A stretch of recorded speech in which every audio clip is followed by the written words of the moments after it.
Welcome back to the channel, guys. This time around we're going to be reviewing the Kodak Ektra. I think it's pronounced Ektra. Anyway, let's get on with it.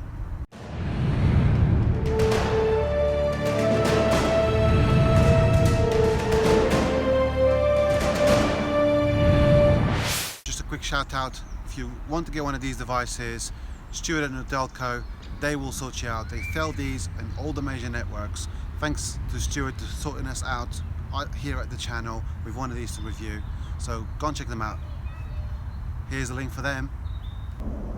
So guys, as you can see, this is a heavily stylized device on a camera, like a DSLR shall we call it, and I think that's basically what Kodak was going for. But let's be realistic, when you think of Kodak as a company, of course you don't think of smartphones, you think of cameras. So this is exactly what Kodak is trying to achieve. They're not the first people to try this. I mean, here's a few examples up on the left hand side of the screen, or your right actually, of other people who attempted to do exactly the same, like the Galaxy. Samsung have tried it with the Galaxy range, Panasonic has tried as well. Indeed, Nokia or Lumia's have also had phones which had really good powerful cameras. But what I want to do actually is break this down into two separate sections. How does the Kodak do as a camera and as a smartphone? Kodak Ektra as a smartphone itself visually is a very retro look, and I actually do happen to like it. I like the way it's got this leathery feel with the metal sides. I mean, I don't actually think it's aluminium on the sides, however it does look very nice. In terms of actually thickness, I mean, it's thicker than most smartphones nowadays, even the mid-range ones, and it's thicker still with the camera protruding out drastically on the back. But there's obviously a feature for that. That's what the camera's there for. A camera grille right at the bottom of the handset. In fact, that's not all camera, just the bottom here is the camera. In terms of actual buttons, we have a volume rockers, power button, and this is a two-stage shutter button. Of course, you can't have a DSLR without one of those. At the top we have a headphone jack, great. We have a microphone and a microphone at the bottom, followed by a USB Type-C, great on there. On the left hand side we have no buttons and the expansion port for the actual micro SD card, which is up to 128 gig of storage capacity support. Now there's a very good reason why we haven't got any buttons down one of the sides here, and this is because you'll want to place the handset on its side to do time-lapse or video recording or stuff like that. In terms of specs on this device, it's pretty much the run-of-the-mill for a mid-range smartphone. You've got Helio X20, which is a deca-core processor. You're wondering what that means? Yes, it does mean it's got 10 cores, two of them with the ability to clock up to 2.1 gigahertz of speed. Great for multitasking.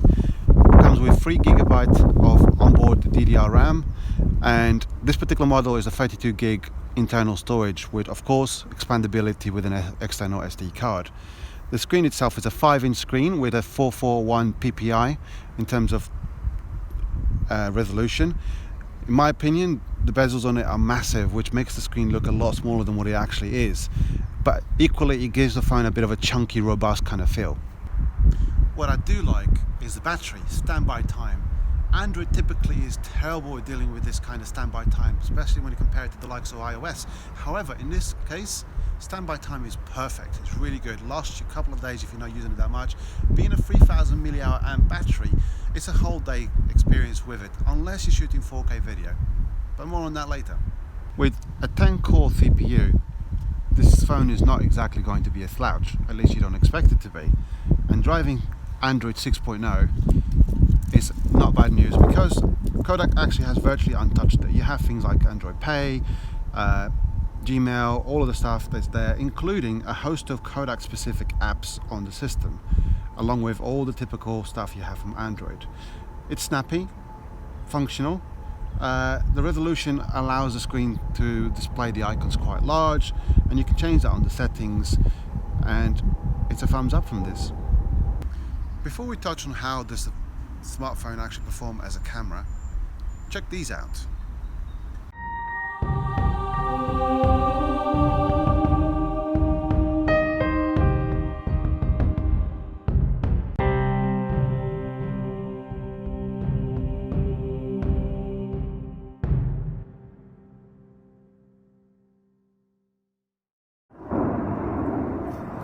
So as you guys can see, on the left hand side here is the mystery phone.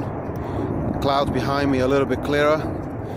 On the right hand side is the Kodak, slightly wider angle. The clouds behind are now a little clearer, so let's just pan around and see whether that thing's changed a bit. A little bit of glare on the left hand side, a little bit of glare on the right as well. Yep. There you go.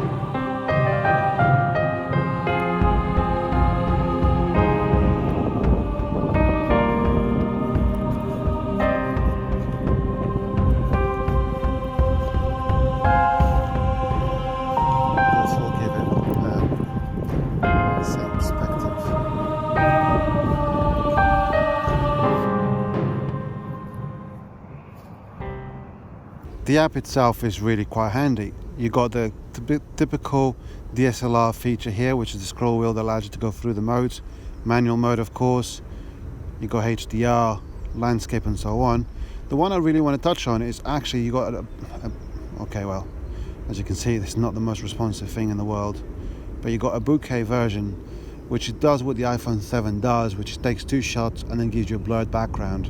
It takes an absolute age for that to happen. It takes about 5 or 6 seconds at times. Macro as well.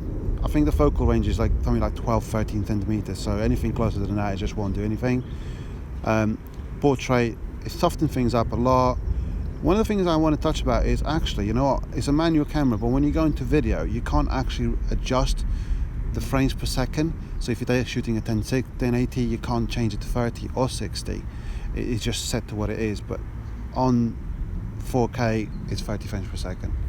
Other than that, things somehow always look sharper on the actual screen than what they do when you actually review the photograph afterwards. So, you've watched the footage.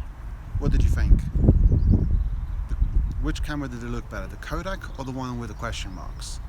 If you want to know what the question marks camera was, I will disclose that at the very end of the video, so stay tuned all the way until the end to find out.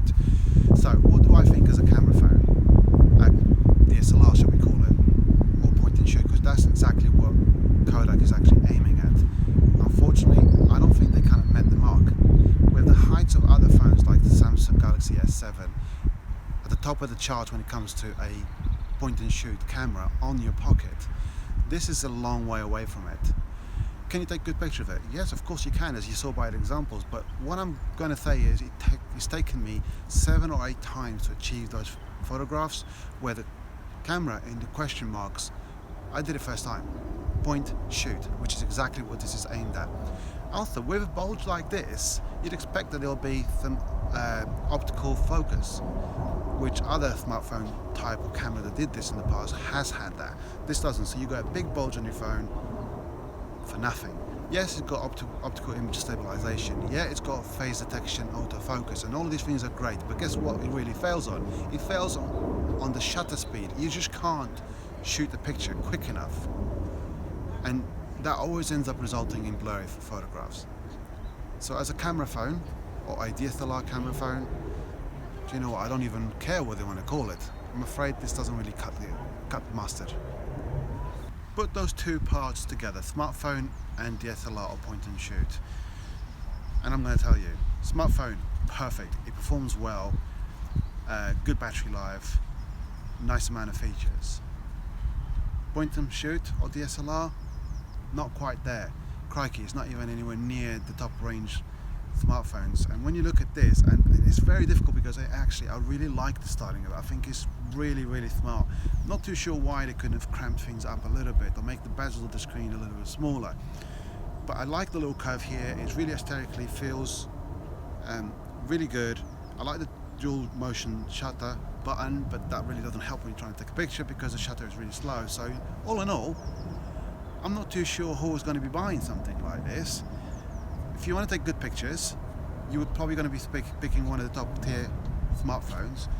If you want a good Android based mid-range smartphone, there's a whole host of other things like the HTC A9s, which I've got a review, so link up above here, go and check it out.